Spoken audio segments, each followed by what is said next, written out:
ہے کہ برادری وچ اس طرح کے واقعات بچوں کو یا کوئی بندے برادری وچ بھی ایک ادھا بندہ ہے جو ہونا ہے جس کا ذہن قدرتی ہو جڑا ہونا ہے وہ انتشار پسند ہونا ہے یا اس کی کوشش کرتی ہے، لیکن بڑی بڑی بدقسمتی ہے کہ اس موقع تے اس حالات معاشی حالات لوگ تنگ ہیں، معاملات تنگ ہیں، اوکھا زمانہ ہے، لیکن پھر بھی اللہ نے فضل۔ جی السلام علیکم ناظرین، جیسا کہ آپ نے دیکھا سجاد خان اپنے حلقے کے جتنے بھی کام ہیں وہ خود چل کے لوگوں کے پاس جا کر کرتے ہیں، اور یہ ایک ایسا مسئلہ تھا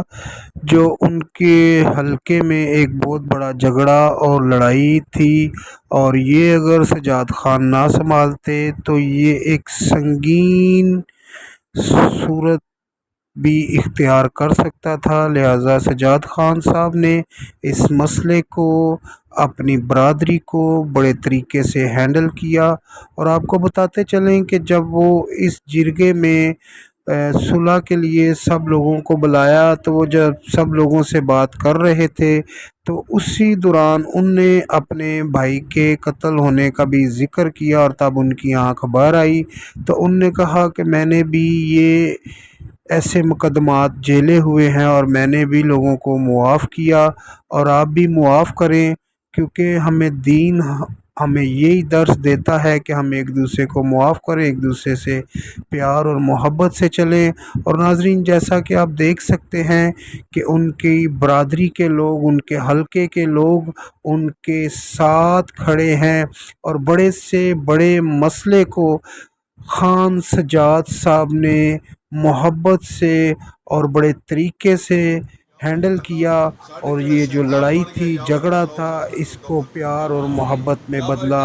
اور ناظرین، جیسا کہ آپ دیکھ بھی سکتے ہیں کہ اس صلح کے بعد دعا بھی ہوئی اور چائے کا بھی بندوبست تھا، اور ساتھ میں ٹی پارٹی کا بھی ارینج کیا۔ ناظرین، آپ کو بتاتے چلیں کہ سجاد خان ایک ایسی شخصیت ہے جو اپنے پاس سے خرچہ کرنے سے بالکل نہیں گھبراتے۔ جیسا کہ ناظرین دیکھا ہوگا آپ نے کہ لوگ ان چیزوں کے لیے بھی پیسے لیتے ہیں، لیکن سجاد خان ہر طرح کا روپیہ پیسہ بھی اپنے پاس سے لگاتا ہے، اور ان کے حلقے کے لوگ ان کو پیار محبت کرتے ہیں۔ اور ناظرین، آپ کو بتاتے چلیں کہ سجاد خان اپنے حلقے میں بہترین کینڈیڈیٹ ہیں، اور آنے والے دنوں میں، آنے والے الیکشن میں یہ